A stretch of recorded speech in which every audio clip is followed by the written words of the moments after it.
I wanted to make this comment. I like how you said orgasmic meditation was this hybrid effect of below and above, because how we talk about it in terms of an ethos perspective is, as above, so below, but the below being the body, and actually the body having this innate wisdom. And so, I love, it's like you're one of the top neuroscientists is saying, this idea of above and below. And so I was wondering, in terms of orgasmic meditation, what did you see? So I have a few questions. What did you see in terms of mystical experiences in the brain with Oming specifically? And then when you say it's a hybrid, I was wondering if you could talk more about what that means and what you saw specifically. And I know you had talked about in a previous interview, I think it was the cognitive function in the stroker in terms of what was occurring there from that position. Yeah, so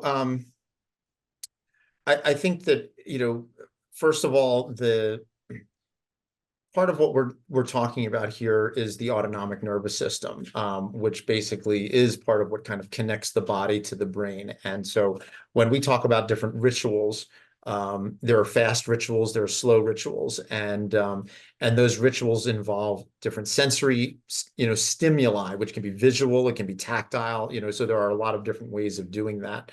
And I think that when we talk about something like orgasmic meditation, the idea here is that you are utilizing a sensory stimulus, which ultimately has sexual elements to it, that is going to be very prominent in terms of driving the autonomic nervous system. So when we actually measured things like your heart rate and so forth in the people who were doing the practice, we see these changes going on in the autonomic nervous system, which, were really not much of a surprise. Now, again, interestingly, so we have this calming and we have this excitatory side, I call it the arousal side, and the quiescent side of the autonomic nervous system.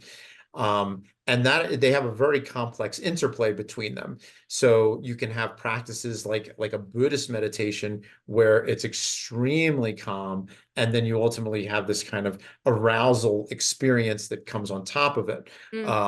With a practice like orgasmic meditation, it's probably a very, very opposite kind of experience where you have a more arousing and energizing kind of experience, but then you get the calmness that comes on top of that. So again, it depends on how these experiences and how these practices are structured that enables people to have these different kinds of experiences. But ultimately, it's kind of a combination of this arousal and calming piece to that. So in terms of part of what we're seeing changes going on in the autonomic nervous system, and then we're seeing changes, at least on the brain scan, in some of these very core areas of the brain that are involved in sexual perception, sexual stimulation.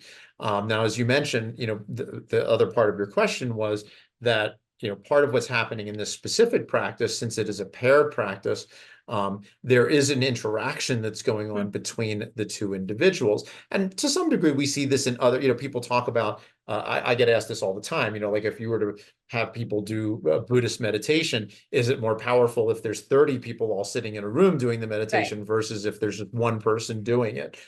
So certainly the social interactions that we have with people, especially when there is an active engagement in that process, becomes a very, can become a very important part of that overall, stimulus that's going on. And so part of what we thought we were seeing in orgasmic meditation are changes that are going on in the social areas of the brain, which is, to me, becomes very critical as you have the person who's providing the stimulation. Part of what's going on is, in some sense, a kind of attention to what that stimulation is. Is it too much? Is it too little? Is it, what's happening? What's happening in the other individual? And so again, you get this kind of back and forth in much the same way.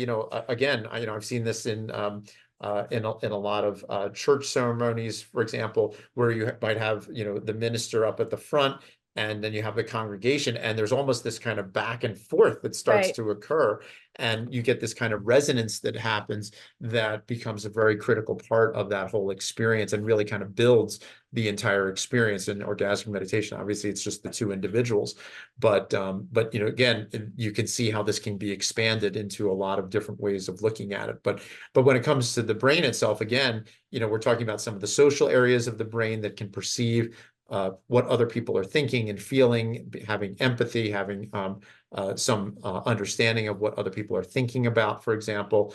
And on one hand, there is a deep concentration on the other individual, but there is also, you know, ultimately that can kind of enter into a sense of a flow state where you know, it's almost like a dance. Like at the beginning, you might have to concentrate on what you're doing, but then eventually, if you're just really into the flow of it, it becomes very natural. And in many ways, again, I mean, this is why in Sex, God, and the Brain, you know, there's so much of this issue about just the mating process, which Right. is that you know, you have one person and another person, or one animal, another animal. You know, it's not every pair is meant to be, you know, and Yeah. part of, and that's what the rituals are all about, which is finding the other person who can be part of that ritual with you, and gives you that feeling of resonance and connection. And that's part of what these rituals are about, which is to identify that other person, to get the sense of how that interaction is going. And again, you know, there's no one size fits all. Some people like, you know, people who are shy, and some people like people who Right. are outgoing, and some people like, you know, like music, and some people like poetry. And so, you know, everybody has to kind of find the pieces that resonate with each person. And in fact, actually, I mean, maybe the last thing, and this is going a little bit of a digression here, but part of the idea about how all of this kind of comes about in the brain, maybe through what's called sexual selection, which is how mates are found, basically, and that you have to have kind of a brain that can perceive what the other person is doing and thinking, and they have to have a brain that, you know, does that in reciprocation to whatever it is that you're doing. If you have a great sense of humor but the other person doesn't, then your great sense of humor becomes meaningless. Right. But if your great sense of humor is a good, you know, connects with somebody who has a good sense of humor, then, you know, it can really resonate. And even within humor, I mean, again, you know, some people like, you know, very intellectual humor, and some people like Right. silly humor, and some people like raunchy humor, and some people like, you know, and so, you know, what somebody finds funny and what somebody else doesn't, again, that's why you do the dance.